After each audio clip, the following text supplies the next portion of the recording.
तो डीएनए में आज सबसे पहले देश के राजनीतिक मौसम का अनुमान। हालांकि मौसम के अनुमान के बारे में भी बातें हैं कि कई बार वो अनुमान गलत साबित होता है, लेकिन डीएनए में बताया गया राजनीतिक मौसम का अनुमान एकदम सटीक साबित होता है। आज सबसे पहले डिकोड करेंगे देश की संसद का तापमान, जिसके दो फेज हैं। पहला कूल फेज, जिसमें शांति थी, सांसदों की बातचीत थी और कई राजनीतिक इशारे थे।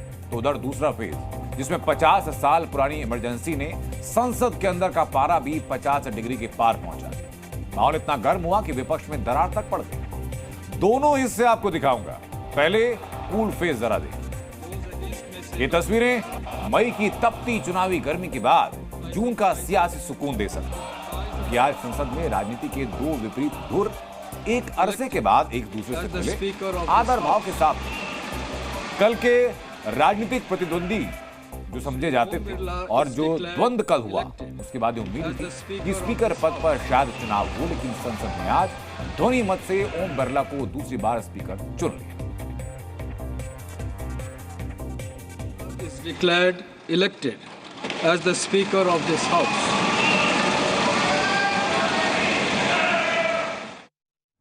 इसके बाद प्रधानमंत्री मोदी ओम बिरला के पास पहुंचे, उन्हें बधाई दी।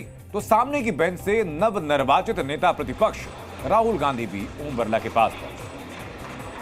तस्वीरें आपको हम लगातार दिखा रहे हैं। प्रधानमंत्री ने बड़े सम्मान के साथ नेता प्रतिपक्ष को जगह दी। इसके बाद राहुल गांधी ने स्पीकर को बधाई दी। इसके बाद स्पीकर को अपनी चेयर पर जाना था, तो आगे ओम बिरला चले, उनके पीछे प्रधानमंत्री नरेंद्र मोदी, उनके पीछे राहुल गांधी। प्रोटेम स्पीकर भर्तृहरि महताब ने ओम बिरला को उनकी कुर्सी सौंपी। बिरला के आसन ग्रहण करते ही सबसे पहले पीएम ने बधाई दी। उसके बाद राहुल गांधी को स्पेस दिया। तस्वीरें आप देखेंगे। राहुल गांधी ने भी स्पीकर को बधाई दी और फिर दोनों उसी क्रम से लौट कर आए। आगे प्रधानमंत्री, फिर राहुल गांधी और उनके पीछे संसदीय कार्य मंत्री। लेकिन आज के संसदीय मौसम का दूसरा भाग बहुत गर्म था। उसे देखने से पहले सुने कि स्पीकर के चुनाव के बाद पीएम मोदी, राहुल गांधी और अखिलेश यादव क्या बोले। आपको और इस पूरे सदन को मेरी तरफ से मैं बहुत बहुत बधाई देता हूं। 17वीं लोकसभा में मैं कहता हूं कि संसदीय इतिहास का वो स्वर्णिम कालखंड रहा है। आपकी अध्यक्षता में संसद में जो ऐतिहासिक निर्णय हुए हैं, आपकी अध्यक्षता में सदन के माध्यम से जो सुधार हुए हैं, ये अपने आप में एक सदन की भी और आपकी भी विरासत है।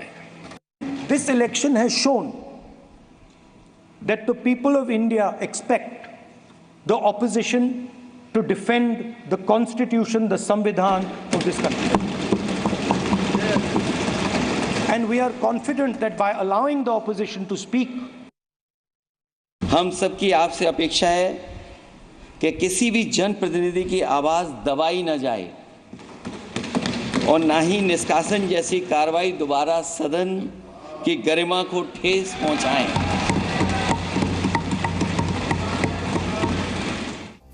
तो स्पीकर के चुनाव में विपक्ष की हार हुई। उसने खुद वोटिंग नहीं मांगी, फिर भी एकजुट था। लेकिन जैसे स्पीकर ने 1975 की इमरजेंसी पर सदन की ओर से एक निंदा प्रस्ताव पढ़ा, तो इमरजेंसी की याद ने इंडिया अलायंस की एकता को जैसे चीर दिया। ये सदन 1975 में देश में आपातकाल इमरजेंसी लगाने के निर्णय की कड़े शब्दों में निंदा करता है। इसके साथ ही हम उन सभी लोगों की संकल्प शक्ति की सराहना करते हैं जिन्होंने इमरजेंसी पर निंदा प्रस्ताव में जैसे जैसे ओम बिरला एक एक शब्द पढ़ रहे थे, एक एक वाक्य पढ़ रहे थे, वैसे वैसे कांग्रेस का शोर बढ़ने लगा था। लेकिन ये सिर्फ कांग्रेस का शोर था। इसमें इमरजेंसी की जेल भोगने वाले मुलायम सिंह यादव की पार्टी के सांसद शामिल नहीं हुए। इसमें मीसाबंदी रहे लालू यादव की आरजेडी के सांसद शामिल नहीं हुए। लोकसभा में कांग्रेस की इस हंगामेबाजी को आपातकाल के विरोधी रहे वामपंथ के नेताओं का समर्थन भी नहीं था और ममता बनर्जी की तृणमूल कांग्रेस भी इस हंगामे में कांग्रेस के साथ नहीं खड़ी हुई।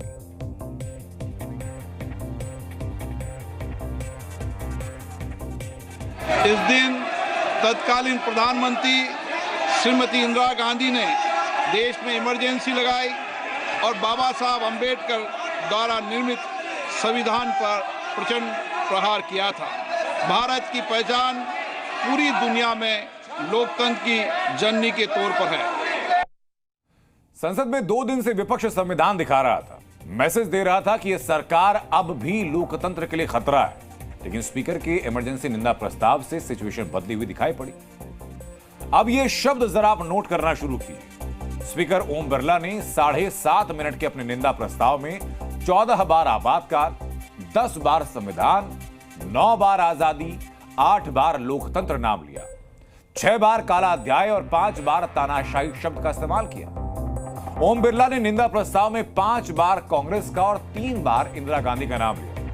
इमरजेंसी के दौरान संविधान में 5 संशोधन, मीडिया का दमन और नागरिक अधिकार छीने जाने की निंदा की। कल ही इमरजेंसी को 50 साल पूरे हुए हैं। निंदा प्रस्ताव के खिलाफ एक तरफ कांग्रेस वेल में पहुंची तो दूसरी तरफ कांग्रेस के साथी दल 2 मिनट के लिए मौन के लिए खड़े हो गए। कांग्रेस के लिए झटके की जैसा। लेकिन वहीं एनडीए की आक्रामक रणनीति सदन के बाहर दिखाई पड़ी। संसद की सीढ़ियों पर जहां विपक्ष संविधान दिखा रहा था, तो वहीं आज एनडीए खड़ा होकर के कांग्रेस को इमरजेंसी याद दिला रहा है।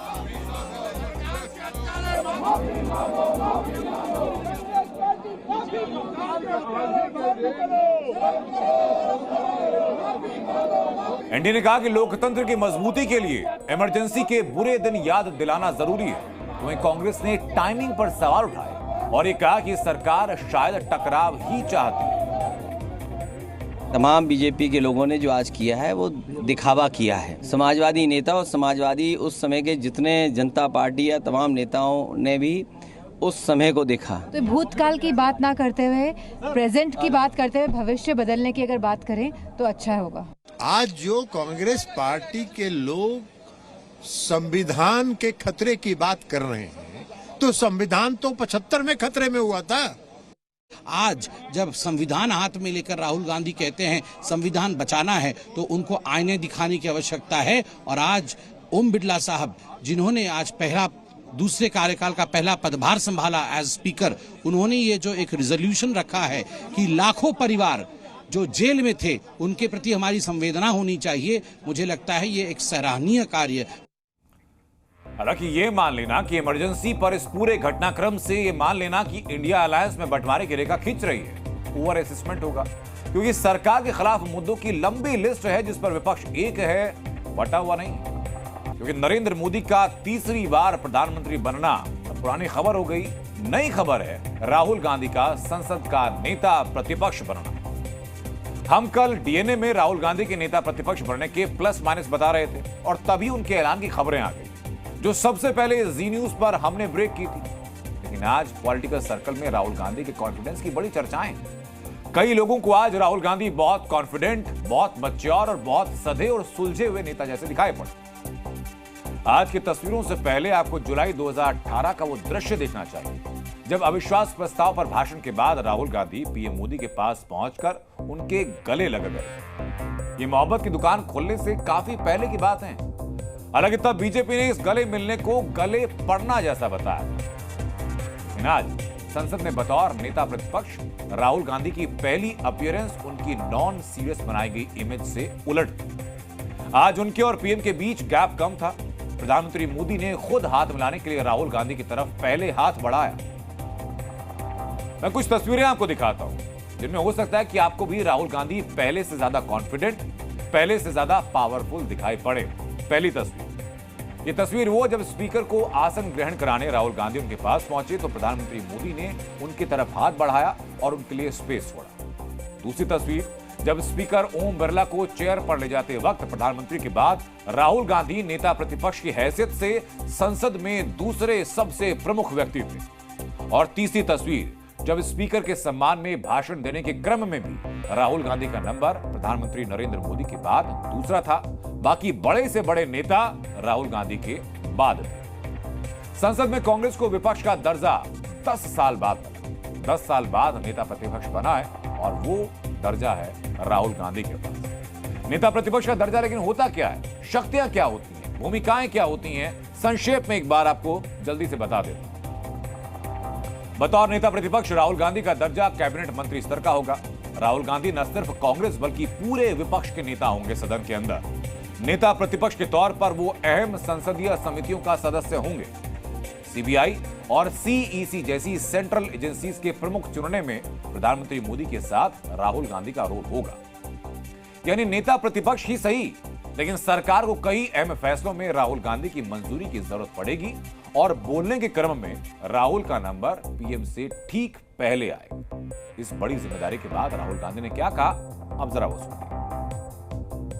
देश की जनता को, कांग्रेस पार्टी के कार्यकर्ताओं को, इंडिया गठबंधन के सब नेताओं को मैं दिल से धन्यवाद करता हूं। मुझे किसी ने पूछा मेरे लिए एलओपी का क्या मतलब है। एलओपी आपकी आवाज है, आपका औजार है। जो भी आपके दिल में भावना है, आपकी समस्याएं हैं, एलओपी के माध्यम से मैं लोकसभा में आपके लिए उठाऊंगा। हिंदुस्तान के गरीब लोग, दलित, आदिवासी, पिछड़े, अल्पसंख्यक, किसान, मजदूर, मैं आपका हूँ। संविधान से आपकी रक्षा होती है। जहां भी सरकार ने कॉन्स्टिट्यूशन पर आक्रमण किया, कॉन्स्टिट्यूशन को सप्रेस करने की कोशिश की, वहां पूरे दम से संविधान की हम पूरी तरीके से रक्षा करेंगे। मैं आपका हूं, आपकी आवाज मैं संसद में उठाऊंगा। नमस्कार। तो राहुल गांधी अब अगले 5 वर्ष लाइमलाइट में रहेंगे। लाइमलाइट में तो रहना एआईएमआईएम चीफ असदुद्दीन ओवैसी को खूब पसंद है। वो कोई ना कोई ऐसा काम कर देते हैं कि चर्चा में वो आ जाते हैं। कल लोकसभा में सांसद पद की शपथ लेते हुए भी ओवैसी ने एक ऐसी बात की जो किसी के गले नहीं उतरी। शपथ लेने के बाद जय फिलिस्तीन का नारा ओवैसी ने लगा दिया। ओवैसी ने जय फिलिस्तीन का नारा लगाया तो हंगामा भी मच गया। लेकिन पहले सुनिए कि वो कौन सा नारा है जिसके ऊपर ये हंगामा है। जिस ओहदे को मैं संभालने वाला हूं, इसके फराइज और वफादारी से अंजाम दूंगा। जय भीम, जय मीम, जय तेलंगाना, जय फलस्तीन, तकबीर, अल्लाहु अकबर। नारा बहुत सहज था, लेकिन जैसे ही जय फिलिस्तीन लोगों ने सुना, सवाल उठने लगे कि क्या कोई सांसद संसद में खड़े होकर किसी दूसरे देश के प्रति आस्था व्यक्त कर सकता है क्या? और क्या जय फिलिस्तीन का नारा लगाने पर असदुद्दीन ओवैसी की लोकसभा सांसद की सदस्यता जा सकती है?